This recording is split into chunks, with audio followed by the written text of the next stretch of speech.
He sat at my dining table like he still had the right. My father.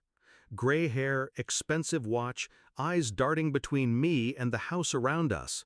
My stepmother at his side, lips pressed tight. My half-sister scrolling her phone like she already owned the place. Then he said it. "We need the house. Your sister's getting married. It's only fair." Fair. That word was a blade. I leaned back, folded my hands, and smiled. "Not a single inch," I said. And then I watched them unravel. Hashtag. Backstory. I used to worship him, my father. He was the measure I held myself against. Tall, commanding, the kind of man everyone respected. I wanted nothing more than to earn his approval. Then she arrived. The woman he married after my mother died. Sweet on the surface, rotten underneath. She whispered lies with that syrupy voice, staged little scenes that made me look guilty, reckless, ungrateful. I was 15 when she told him I'd stolen from her purse. 15 when he threw my bag onto the porch and told me I wasn't his problem anymore. I begged him to believe me. His eyes stayed cold. He shut the door. That night, standing in the rain with nowhere to go, I understood what I meant to him. Disposable. Hashtag. The discovery. I built my life with silence and steel. Worked jobs nobody wanted. Saved every penny. Studied at night, built contacts, learned how the game was played. Years later, while they lived in comfort off his salary, I bought my first property. Small, but mine. Then another, until this house, the one they now wanted. The irony was rich. The man who abandoned me was now back, asking me to surrender the only thing I earned with blood and grit, for the daughter he chose over me. And that's when I realized he hadn't changed. He still believed I was weak, someone to discard, someone to take from. He didn't know the person he'd made out of the ashes. Hashtag. I could have thrown him out right then. But revenge isn't in the shouting. Revenge lives in precision. I dug. My father's retirement fund? Dwindling.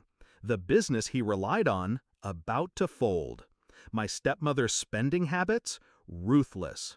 They weren't coming for my house because they wanted it. They were coming because they needed it. And my sister? She wasn't innocent. She was the one sending me smug little messages about how family should help family. The same family that left me on the street. They all thought I was still that 15-year-old with no power. They had no idea. Execution. First, I secured every document. Title deed locked. Mortgage cleared. The house wasn't just mine, it was untouchable. Then I reached out to the lawyer who handled my father's old estate.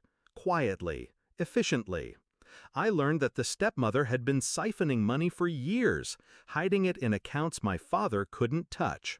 I let him discover that truth on his own.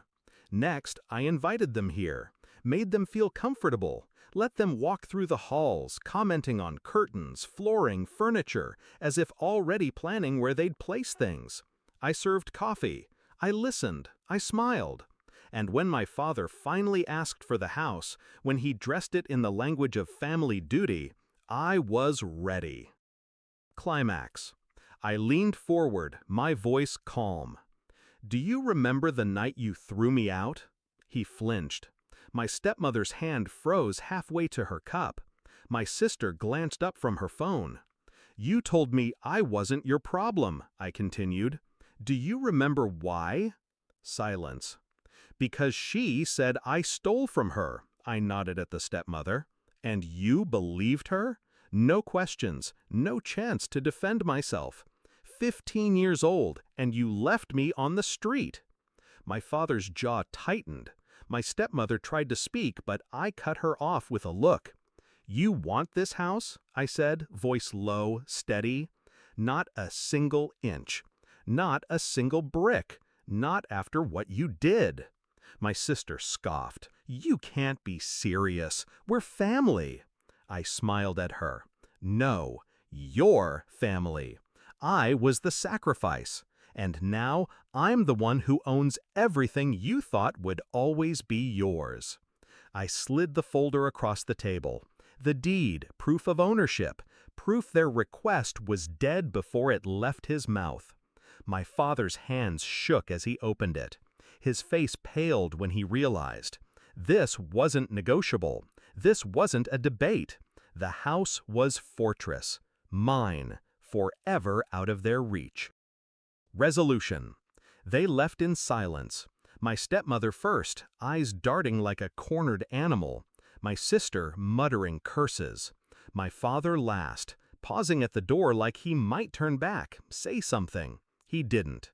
When the door closed, I sat alone in the quiet and let the moment wash over me. For years, I carried the weight of his rejection, the scar of that night. But tonight, I laid it down. He thought he could come back and take what I built. He thought I was still powerless.